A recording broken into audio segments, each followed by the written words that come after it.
আসসালামু আলাইকুম ষষ্ঠ শ্রেণীর শিক্ষার্থীবৃন্দ, আশা করি তোমরা ভালো আছো। আজকে আলোচনার বিষয় কি? আজকে আমাদের আলোচনার বিষয় হলো সৃজনশীল 1 পাটিগণিত। আমরা এর আগে সৃজনশীল করেছি হলো বীজগণিতের, আজকে সৃজনশীল 1 পাটিগণিতের। তো যে কোনো অঙ্ক করার আগে আমাদের কি করতে হয়? আগে অঙ্কটি ভালোমতো করে নিতে হয়। তাহলে চলুন আগে আমরা অঙ্কটি ভালোমতো করে নেই। এখানে সৃজনশীল 1-এ বলেছে দুইটি ড্রামের পানি ধারণ ক্ষমতা যথাক্রমে 228 লিটার ও 348 লিটার। এখানে উদ্দীপকে দুইটি ড্রামে, ধরেন বড় বড় দুইটি ড্রামে পানি কতটুক করে ধরে সেটার পরিমাণ দিয়েছে। একটা ড্রামে অর্থাৎ প্রথম ড্রামে পানি ধরে 228 লিটার ও দ্বিতীয় ড্রামে পানি ধরে 348 লিটার। এবার এখানে ক নাম্বার প্রশ্নটা বলেছে যে 228 এর সবচেয়ে বড় গুণনীয়ক কত? তো যারা আমার ক্লাস রেগুলার দেখো তোমরা ভালো মতোই জানো গুণনীয়ক কিভাবে বের করতে হয়। তারপরেও আমি বলে দেই যে 228 এর সবচেয়ে বড় গুণনীয়ক কত। 228 এর সবচেয়ে বড় গুণনীয়ক, যে সংখ্যাটার গুণনীয়ক বের করতে বলবে সেটাই হলো তার সবচেয়ে বড় গুণনীয়ক, এটা মনে রাখতে হবে। তারপরে আমি লিখে দিচ্ছি ক নম্বরের সমাধান হবে, আমি লিখব 228 এর সবচেয়ে বড় গুণনীয়ক, সবচেয়ে বড় গুণনীয়ক 228 এর সবচেয়ে বড় গুণনীয়ক 228 নিজেই, এটা মনে রাখতে হবে। যে সংখ্যাটার গুণনীয়ক বের করতে বলবে সেটাই হলো তার সবচেয়ে বড় গুণনীয়ক। এখন আপনাদের কাছে প্রশ্ন হলো 228 এর সবচেয়ে ছোট গুণনীয়ক কত, সেটা কমেন্ট বক্সে লিখে জানিয়ে দিন। প্রিয় শিক্ষার্থীবৃন্দ, চলুন এবার আমরা খ নম্বর প্রশ্নের সমাধান করে ফেলি। খ নম্বর প্রশ্নটি বলেছে সর্বাধিক কত ধারণ ক্ষমতার কলস পূর্ণ সংখ্যক বার পানি দিয়ে ড্রাম দুইটি পূর্ণ করা যাবে। তোমরা অঙ্ক দেখে আগেই বুঝতে পেরেছো এটা হলো তোমাদের পাটিগণিত অংশের 1.3 এর 9 নম্বর অঙ্কের সাথে এটার একটা সম্পর্ক রয়েছে। আবার অঙ্কটি ভালো মতো পড়ে নেই। এখানে খ নম্বর অঙ্কটি বলেছে সর্বাধিক কত ধারণ ক্ষমতার কলস পূর্ণ সংখ্যক বার পানি দিয়ে ড্রাম দুটি পূর্ণ করা যাবে। তো আমি এই অঙ্কটা তোমাদের কৌশল হিসাবে বলেছিলাম যে সবচেয়ে বেশি, সর্বাধিক এরকম যদি কিছু লেখা থাকে তাহলে তোমাদের গসাগু করতে হবে। তাহলে যেহেতু এখানে বলেছে সর্বাধিক কত ধারণ ক্ষমতার কলস হবে, তাহলে এটা করতে হলে আমাদের কি করতে হবে? গসাগু করতে হবে। তাহলে আমরা খ নাম্বার দিয়ে লিখে নেই যে খ নাম্বার দিয়ে আমরা প্রথমে লিখব সর্বাধিক, লিখবো আমরা সর্বাধিক ধারণ ক্ষমতার কলস হবে, সর্বাধিক ধারণ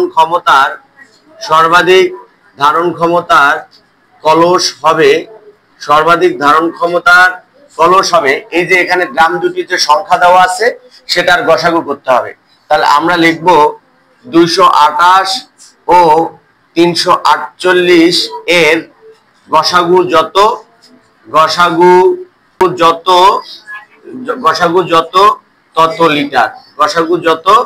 তত লিটার।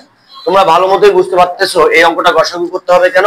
তোমাদের কিছুক্ষণ আগে বলেছি, আবার বলে দেই, কারণ সর্বাধিক বা সবচেয়ে বেশি এই রকম কথা যদি এই 1.3 এ লেখা থাকে তাহলে সেটার কি করতে হবে? গসাগু করতে হবে। আমরা এখন 228 এবং 348 এর গসাগু নির্ণয় করব। তোমরা ভালো মতোই জানো গসাগু দুই পদ্ধতিতে করা যায়, একটা হলো মৌলিক গুণনীয়কের মাধ্যমে, আরেকটা হচ্ছে ভাগ প্রক্রিয়ার মাধ্যমে। তো আমরা এখানে ভাগ প্রক্রিয়ার মাধ্যমে গসাগু করব। তাহলে আমরা এখানে লিখে দেই যে এখানে সব 228 ভাগ 348। অনেক শিক্ষার্থী ভুল করে কি করে বড় সংখ্যাটা দিয়ে ছোট সংখ্যারে ভাগ দেয়, এটা কিন্তু করা যাবে না। কারণ বড় সংখ্যা দিয়ে ছোট সংখ্যারে এখানে কখনোই ভাগ দেওয়া যাবে না, ছোট সংখ্যা দিয়ে বড় সংখ্যাকে ভাগ দিতে হবে। তো আমরা যদি এটাকে ভাগ দিই তাহলে 1 দিয়ে যায়, তাহলে 228। এখন আমরা কি করব? বিয়োগ করব। তাহলে এখানে 0, এখানে 2, এখানে কত? 1। এবার যে ভাগশেষটা বের হলো, এখানে কিন্তু আর কোনো অঙ্ক নেই যে আমরা এখানে নামাবো। তাহলে এই ভাগশেষ দিয়ে আবার এই ভাজকরে ভাগ দিতে হবে। তাহলে আমরা এখানে লিখব 228। তাহলে এটাকেও 1 দিয়ে যায়, এটাকে যদি আমরা 1 দিয়ে দেই তাহলে কত হয়? 120। বিয়োগ করি তাহলে এখানে 8, 2 0 আর 2 থেকে 1 বাদ দিলে কত হয়? 1। এখন আমাদের ভাগশেষ কত? 108। উপরে কি কোনো অঙ্ক আছে? নাই। এখন এই যে ভাগশেষ দিয়ে আবার এটাকে আমরা ভাগ দিব। এটাকে যদি আমরা ভাগ দেই তাহলে এটাকে যদি আমরা 1 দিয়ে দেই তাহলে কত হবে 108।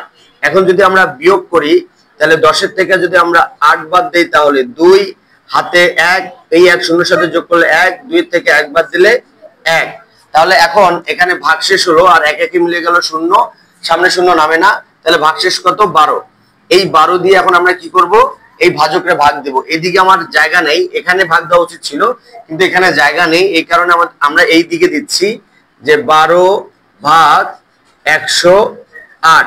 এখানে কত দিয়ে যাবে 9 দিয়ে যাবে। যদি আমরা 9 দিয়ে দেই তাহলে 9 দুগুণে 18, 9 এককে 9 আর একে 10, তাহলে ভাগশেষ কত 0।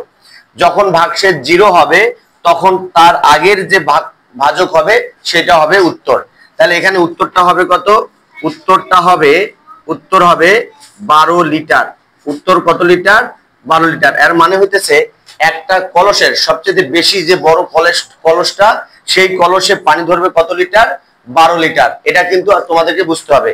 আর একটা জিনিস ভালো মতো বলে দেই, এই ভাগটা কিন্তু এখানে দিতে হবে, আলাদাভাবে এইদিকে দিবা না। যদি জায়গা না থাকে তাহলে আলাদাভাবে তোমরা দিতে পারবে। আর তোমরা যেহেতু খাতায় করবে তাহলে অবশ্যই তোমাদের এই সাইডে জায়গা থাকবে। আশা করি তোমরা বুঝতে পেরেছো। প্রিয় শিক্ষার্থীবৃন্দ, তাহলে চলো এবার আমরা গ নাম্বার প্রশ্নের সমাধান শিখে ফেলি। গ নাম্বার প্রশ্নটি কি বলেছে, ড্রাম দুইটি পূর্ণ করতে মোট কত কলস পানি লাগবে। তো এখানে দুইটি ড্রাম রয়েছে।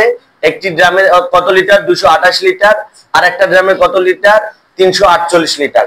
তো আমাদের কি করতে হবে, এই যে সর্বাধিক ধারণ ক্ষমতার যে কলস আছে এইখানে যত লিটার পানি ধরে এটা দিয়ে যদি আমরা এই 228 ভাগ করি তাহলে আমরা প্রথম ড্রামে কত কলস পানি ধরে তাহলে আমরা বের করতে পারবো।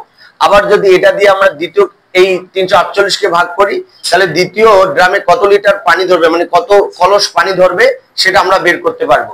যদি আমরা দুটো যোগ করি তাহলে পূর্ণ করতে, দুটি ড্রাম পূর্ণ করতে মোট কত কলস পানি লাগবে সেটা আমরা বের করতে পারবো। আমরা লিখবো যে প্রথম ড্রামে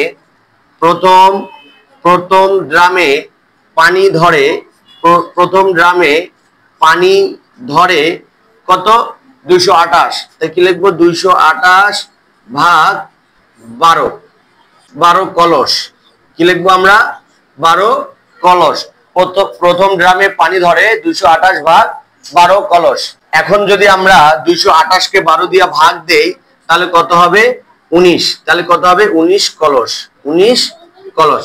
তাহলে 19 কলসের পানি দিয়ে কি হবে, প্রথম ড্রামটা পূর্ণ করা যাবে। তাহলে দ্বিতীয় ড্রামটা কত হবে, তাহলে আমরা লিখব যে দ্বিতীয় ড্রামে পানি